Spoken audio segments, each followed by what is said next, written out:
United States of America and to the republic for which it stands, one nation, under God, indivisible, with liberty and justice for all.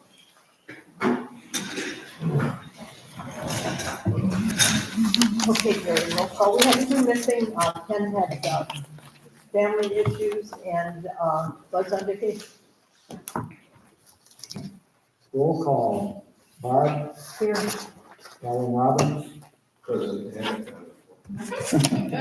Ramada, Here. Keith. Here. Alan Michelson, Here. Jim. Here. Matt. Here. Thank you. Okay, you've all had time to read the minutes. If there's no questions or corrections on the minutes, we need to accept. So moved. Second. All in favor? Aye. Opposed? If Gary, you got anything to add to the bills? You know, the bills are as presented. Move that the bills be paid from the appropriate accounts published. Second. All in favor? Aye. Opposed?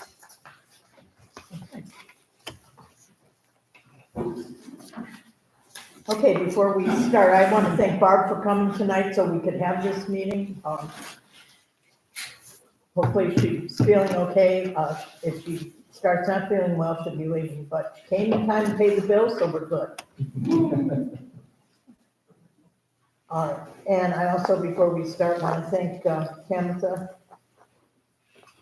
and Matt and Ken, among others, I'm sure, for the nice Easter party that they had. And our Easter bunny, what was her first name? Sue. Sue. Our Easter bunny, Sue, was also here. I should say the other way. Sue was the name of the Easter bunny that came here this year. You And it's- decide for yourself if that's a real person or the real Easter bunny. And it's not an easy job. I'm grateful that Sue was here and available. So thank you guys for that. Okay, we'll get started with safety, Alan. Sure. We have Tim Molson, the acting chief, that's here to give the report. Hi, everybody. Month of March, we had 62 calls, and 6 were Chippewa. And the rest were spread out, so we for the township. I see, I wrote myself a note, we had one to Chatham, I guess. Chatham, running was on the 31st of the month on that Friday, I don't know if you read about it in the paper, but it was a fire right in the center of Chatham, we beat them there. I'm not saying anything bad about the Chatham. But here's the huge difference, we were staff, they don't. So, our guys are they're in the house, they get on a truck and go, so, I mean, That's great. yeah, that makes a huge difference, so. And our guys, we say that there's a real good work in the second floor and the house is still standing. A lot of fire damage in the second floor. Well insulated old house, I was covered with insulation. There's full ceilings, it's covered, but anyway, huge, makes a huge difference. So we had 8 fires in March, and the rest of them you can 41 EMS calls and the rest, so. Turnout time was 2 minutes, 16 seconds. Not bad. I mean, I think we were under 2 minutes last month, but, and that's that's really good, but, taking into consideration people, at nighttime, depends how many runs you have at night. If you have a lot of runs at night, it just takes a little longer to get out of bed and get going, so. But again, being in-house, really just cut the time down to what it was I think it was less than 2 years ago when we went to 24-hour coverage, so. I'll talk about some of the updates. We swore in a new firefighter EMT at the present time, but we swore him at the last trustee meeting, but he's in paramedic school, so we anticipate him being a paramedic, I believe, in August.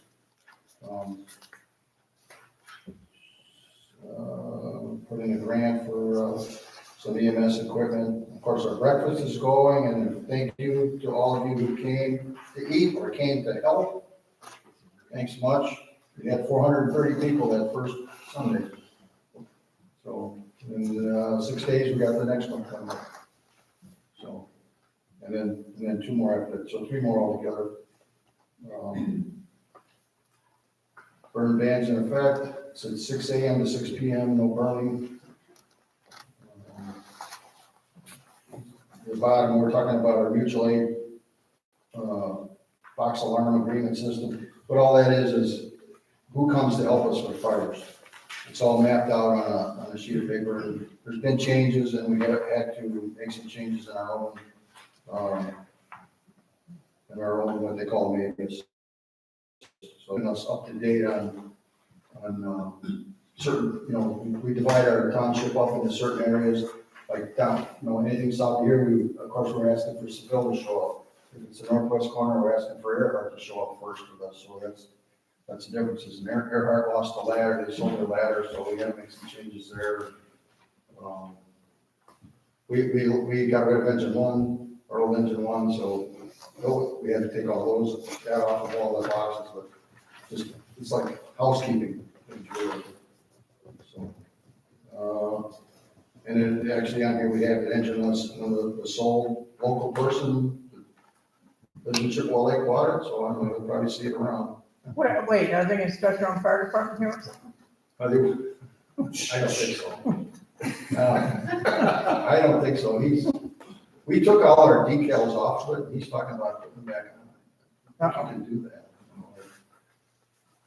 I'm getting to, yeah, because if he's, I said, no, you can't. It's like impersonating a. Exactly.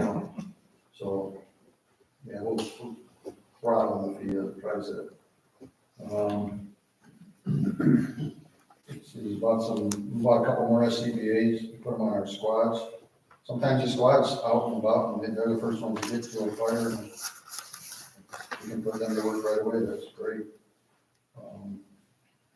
Ladders were tested, yes, they have been tested every year, they all passed. So the boat, our Delta Plate boat, which is about a 10, 11 foot boat with about a 15 horse motor on it. We actually thought we were gonna put it at the yacht club. I think I talked to you, Alan, about it. Yes. One of our members is his in-law, his future in-laws actually they own 2 houses on beachside. And they have a dock. And I was talking to a bunch of them about our plans for the boat, and he said, well, why don't you just put it at our dock? I said, what dock? And he tells me the explanation that they have a dock, so we can keep it on their beach, apparently, and it'll be very quick to just deploy it into the water and get it going if we need something. You mean keep it on their dock? Not Well, they have, I'm we not have sure. somebody I talked has to a Chuck beach club? Stiver today, and he said we should keep it out of the water. It's not good to keep it in the water all summer. That's what his recommendation was.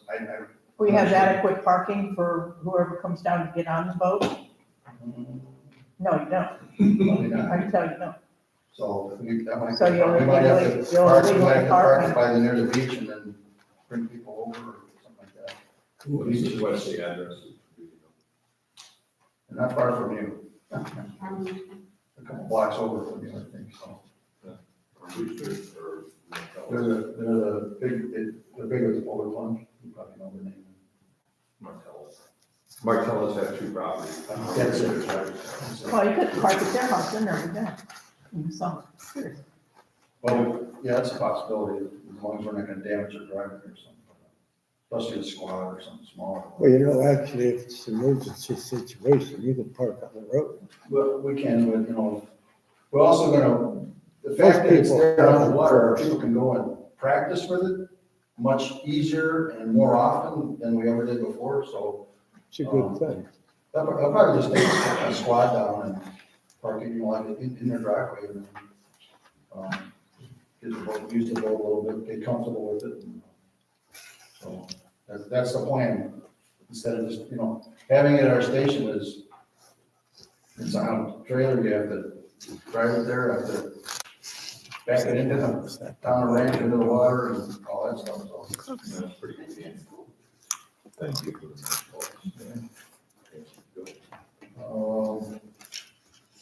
we did safety day. at the school last week. I was when they bring cars there and it's like scare the seniors day. I don't know what else you call it. Not old people seniors, I mean, high school seniors, you know.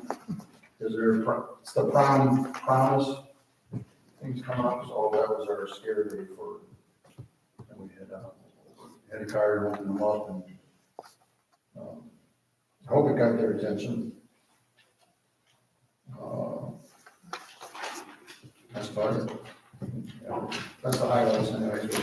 Any questions? Anything on here? I just have one comment, and that would be, not for you actually, but for, like Mark Reuter, Leslie, Lisa, can you guys put some on your sources about this Ohio burn ban in effect for April and May from 6 a.m. to 6 p.m.? Sure.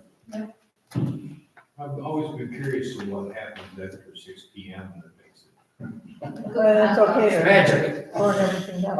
I guess the thought is the winds die, and it's a heavy ground cover and windy days, and this is all from Columbus, yeah. That says a lot right there. This is all, so it's a statewide ban, you know, and it makes some sense, you know, there's some thought behind it. And last fall, actually, if you remember, I think it was before the burn ban goes back in effect for October, November. But I think it was August, we got pretty dry around here, and we had big fires in Litchfield. Westfield had a fire, it took them hours and hours to right off the 224. Yes, ma'am. If there is someone who's burning during those hours, who do we call? I don't know, yeah, people come I mean, and explain it to them and put it out. So, we've got a neighbor who burns all the time. yeah. That's special. Well, it's April now, so Right, yeah, have that. but he was burning it today, so. Did you say after a certain time, 6 p.m. or something? Did 6 a.m. Say the 6 p. 6 a.m. to 6 p.m. It's a little tricky. Alan might be able to help us here, but it actually says in unincorporated areas. I actually called and this comes from the forest, what do they call the forest people? Yeah. Natural resources, actually, this is, they push this thing, so, unincorporated areas is where they don't want it. So, in the village, I guess. Honestly, we are incorporated area You are, Yes. yeah, sure. of the village, and Lafayette Township is unincorporated area. So Right. like So Lake it's Street, tricky for our in people. real life, in Lake Street, they can't burn, but down on the beach side, they can. We kind of discourage it for everybody. If it gets technical, we'll argue about it probably a little bit, but it also, you know, even in a village, if you're burning things that are obnoxious or aggravating smoke, we can put them out. It's up to us. I mean, so, you know, if you're burning rubbish, that is always a no-no. And, but even if you're burning wood that's been treated and stuff like that, and it's, you know, stinky, we're gonna put it out. Yeah, it's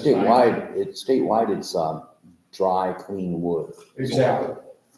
That's all across the state. Unincorporated means not in a village, Right. city. And inside the village, it has to be inside of a fire pit. Right, we've got the Just, state money. That's through May, right? Yes. Yeah, March, April, May, right.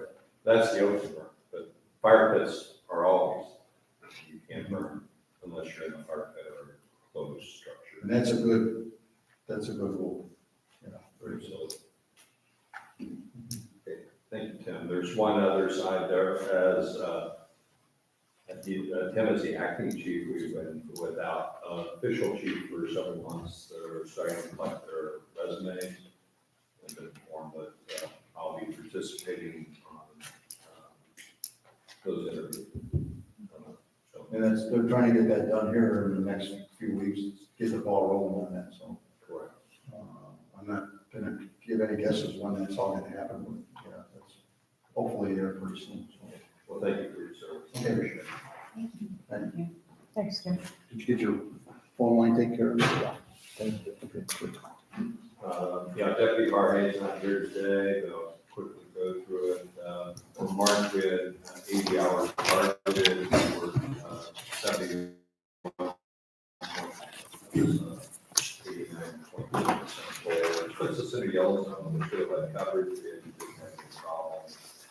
Miles logged 664, gallons 31.1, Harvey at 30, Cornelius at 12, Amy at 20.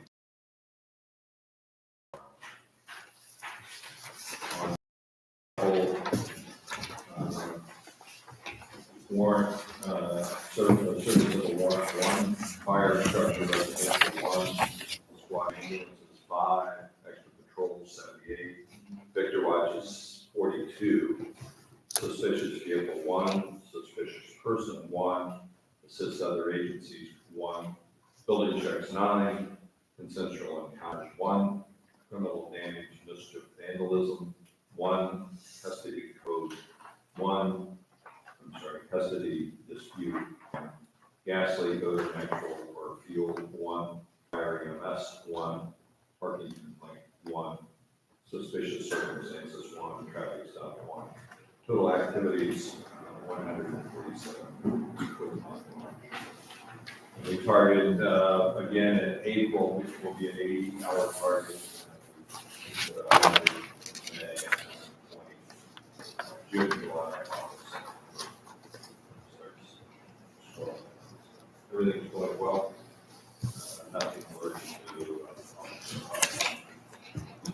Any questions? Yes, Those unicycle things that are releasing up and down the streets now, if you call a non-emergency number from the police department, they say they have to catch them. Yeah, So so that will happen. That's one, unlicensed motorcycles is another problem we have in the village. I'll be putting out some correspondence on that. If they do get caught, the officers can take, under Ohio revised code, and take the bike, or take whatever the unit is. There is some pretty stiff things. The unicycle is kind of unique, but it's a motorized vehicle the way they look at it. Do they need a license? Do those kids need a license of some sort? My understanding is it's got a motor, you better have a license on it. And that's kind of gray. Pretty tricky to put a Yeah, license plate on e-bikes. that. I used to use a driver's license. Those I don't I need don't think they're licensed. licenses on them. Push A forward, moped wheel. can actually go without a license. I'm not sure But motorized that's kind of bikes a are gray licensed. area. I'm not sure, that's why I'm not gonna speak. They're gonna be putting more emphasis on unlicensed motorcycles out there, I would Mhm. think. And catching one of those guys on a unicycle, because by the time I call, he could be. Well, There's 3 of them that travel together now, they're pretty fast. oh, yeah. Looks like they're having a great I time. think there's 2. They like a Segway? You stand One on it? of the corner. No, they're round wheel, Oh, just a wheel, yeah. Some of those. like, they come, they're like music. That's all I have on safety. Okay, Any questions? for council? That's all Any updates on the siren? I'm sorry. Any updates on the siren? I was gonna put that, Christopher had a conflict today. Friday, we got one, quotation in. It was not the primary one we were looking for. I have no clue why it takes these people so long to do it. It was, $34,000 ballpark.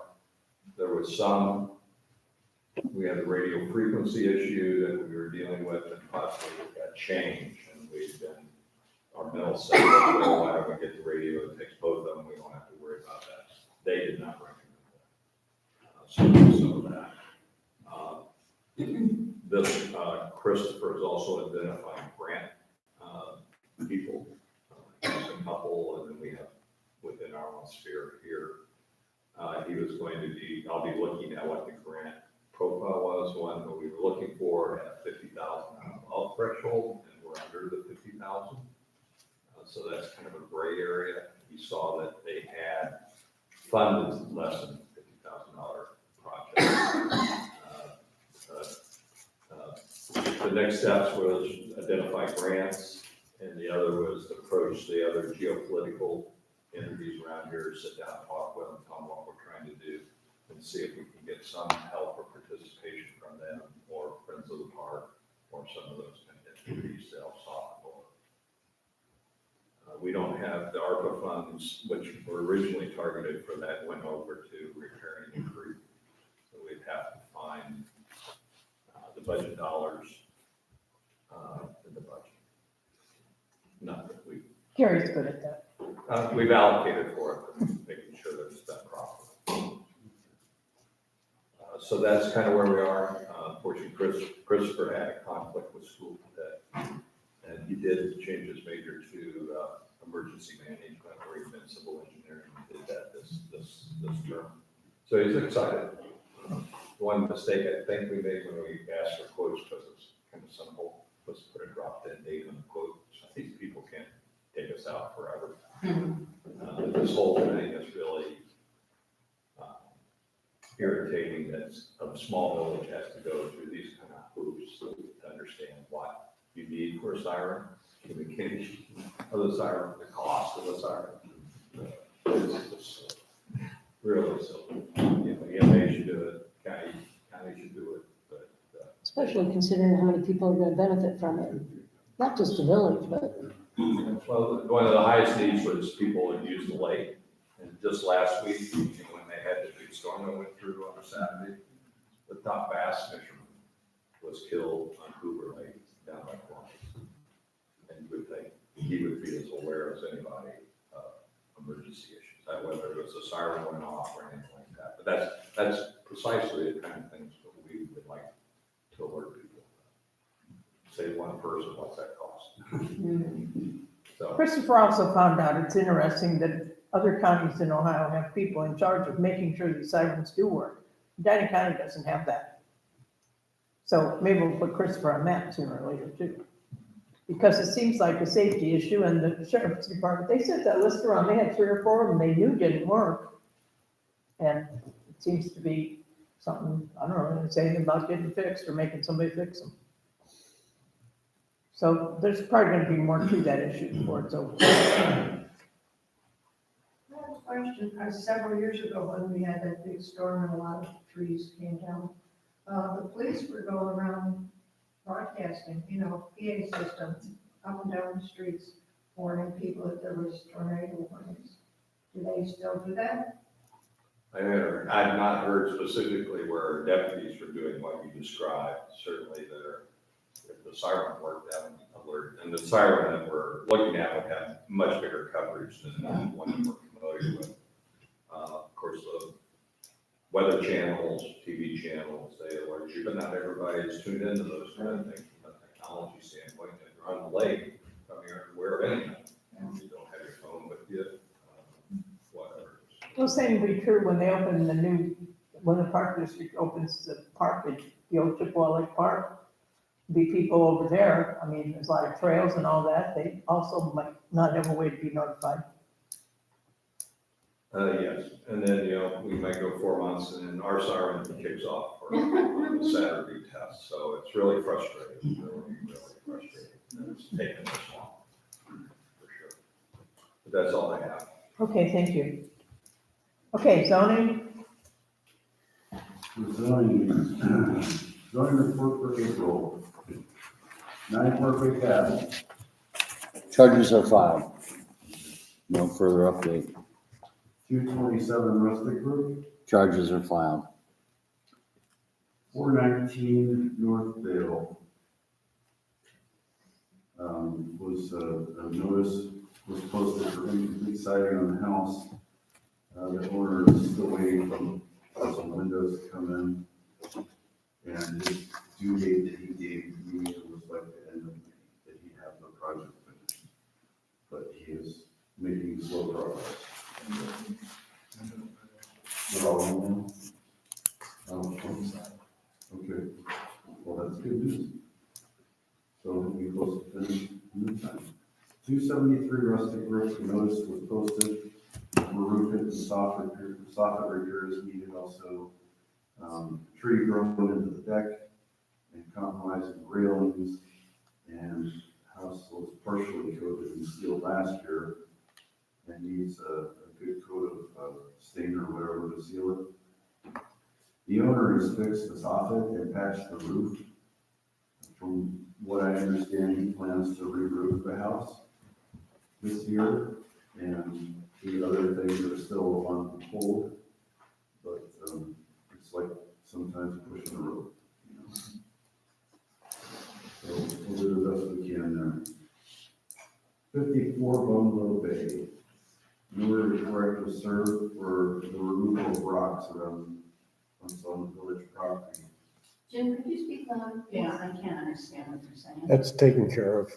54 Bungalow Bay, in order to correct was served for the removal of rocks that were put on the village property, and that's been corrected. Now, on to permits. 23-003, 61 Bungalow Bay is a permit for a fence. 23-004 is 408 Beachside Boulevard. There was a permit for, they're going to tear down the garage, enlarge it, and also an addition onto the back of the house. Who's the owner? That's Farmer's Street. 23-005 at 44 Willowwood. That was a permit for a fence. 23-006 at 142 Brookshore Drive is a permit for a fence. And that is all I have on my list. You know, a couple other things that are in the works, but nothing really recent. Does anybody have any questions for our zoning inspectors? Okay, then we'll move on to community relations, Tamika. Easter party, the egg hunt was a lot of fun. That happened last weekend. We had probably 20 to 25 kids. We filled probably 700 eggs. They were gone in minutes and collected and torn through. They had a great time. Not a whole lot more to talk about with that. I do want to also thank Sue for being the Easter Bunny again, because it's not an easy job. The suit is hot and it's hard to move around in it. It's hard to keep the head in place. So she did a great job, and I was grateful that she was here. The only other thing that I have, on Monday, the 24th at 7:00, we are going to do a special meet and greet with Medina Fiber here at the hall. I have already shared that with Claire. I think on Claire's list, I believe she's already put it out in one of her newsletters to everybody. When it gets a little closer, I'm going to also put it on Facebook so people know about it as well. If you put things too early on that Facebook page, it gets buried by a bunch of other stuff and then no one sees it. They're going to be here to answer any questions that anybody has about service, availability, cost. I'm hoping if anyone has questions about the installation that is going around town right now, that they will be able to answer those questions too. It's 7:00 on Monday, the 24th. And that's all I have today. Don't forget to remind all your councilmen that, and community groups, they need articles for your newsletter. Yes, I've gotten one person so far that has responded.